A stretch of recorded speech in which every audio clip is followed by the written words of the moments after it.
আজকের এই লুতুরপুতুর গ্রামের ঈদ উৎসবের স্পেশাল ব্লগে আপনাদের সবাইকে সুস্বাগত। আমরা পরিবারের সকল সদস্য মিলে রওনা দিলাম ঈদগাহ মাঠের উদ্দেশ্যে ঈদের নামাজ আদায় করার জন্য। তবে ঈদগাহে যাওয়ার আগে আমরা সবাই মিলে আমাদের পারিবারিক কবরস্থান জিয়ারত করলাম। তারপর আমরা ঈদগাহ মাঠের দিকে এগোতে লাগলাম।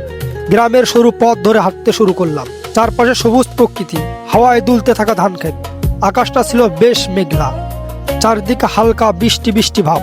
সব মিলে পরিবেশটা ছিল আসলেই অসাধারণ। এভাবে প্রাকৃতিক সৌন্দর্য উপভোগ করতে করতে আমরা পৌঁছে গেলাম ঈদগাহ মাঠের সামনে। যত সামনে এগোচ্ছিলাম ততই মানুষের ভিড় বাড়ছে। চারদিকে মানুষের ঢল, নতুন কাপড়ে গ্রাম, আর সবার মুখে আনন্দ হাসি দেখে মনে হচ্ছিল পুরো গ্রাম যেন এক উৎসবের আনন্দে মেতে উঠেছে। আমাদের গ্রামের ঈদগাহ মাঠের উন্নয়নের জন্য টাকা সংগ্রহ করা হচ্ছে। গ্রামের মানুষ স্বেচ্ছায় যার যতটুকু সামর্থ্য আছে সেই অনুযায়ী অনুদান দিচ্ছে। আর পাশে বসে একজন খাতায় সবার নাম সুন্দরভাবে লিখে রাখছে। একদিকে মাইকের ঈদের নামাজ নিয়ে বিস্তারিত আলোচনা করা হচ্ছিল। টাকা কালেকশন ও বিস্তারিত আলোচনার কারণেই ঈদের নামাজ শুরু হতে দেরি হচ্ছিল।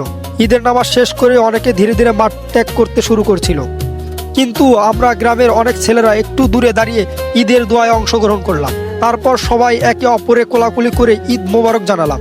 ছোট বড় সবাই আনন্দে মেতে উঠলাম। চারপাশে হাসি, উচ্ছ্বাস আর আনন্দে পুরো ঈদগাহ মুখর হয়ে উঠল। তারপর সবাই বাড়ির পথে রওনা দিল, কিন্তু আমরা গ্রামের কিছু যুবকরা রয়ে গেলাম। আমাদের উদ্দেশ্য ছিল গ্রামের যুব সমাজের একটি সংক্ষিপ্ত মিটিং আয়োজনে অংশগ্রহণ করার জন্য। মিটিংয়ে আমাদের গ্রামের উন্নয়ন, সামাজিক কর্মকাণ্ড এবং ভবিষ্যৎ পরিকল্পনা নিয়ে বিস্তারিত আলোচনা করলাম। তরুণরা তাদের মতামত জানালো, নতুন উদ্যোগ নেওয়ার জন্য পরামর্শ দিল, আর সেই সাথে পরিকল্পনা করলো যাতে আগামীর ঈদের নামাজ সুষ্ঠুভাবে হয়। এতক্ষণ আপনারা যারা এই ব্লগটি দেখলেন সবাইকে জানাই ঈদ মোবারক।